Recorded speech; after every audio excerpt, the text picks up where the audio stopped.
Сообраќајни патроли на битолската полиција заедно со пионерски и младински волонтери задолжени за безбедноста во сообраќајот на неколку пунктови во Битола вршеа контрола на возачите, мотоциклистите и на пешаците, само со предупредување, символично и со превентивно делување да се одбележи денот на сообраќајната култура.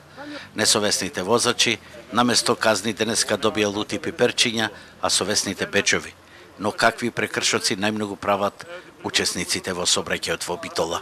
Како најчести прекршоци, значи кои што ние ги бележиме, сообраќајната полиција во секторот ги бележи се пред се, значи од страна на пешаците, непочитување на пешачкиот премин, од страна на возачите неприлагодена брзина, користење на мобилни телефони, некористење на сигурносен појас, технички неисправни возила, значи постојано апелираме. Од Општинскиот совет за безбедност на сообраќајот во Битола велат дека проблемите се натолажени подолго време и се од субјективна и објективна природа. Секој да почне од себе, од својот дом, од своето работно место, од своите зони на домување. Ние ги претворивме зоните за домување во паркиралишта за автобуси и тешки товарни возила, а не во зони за домување и играње на деца, и оттаму треба да почнеме.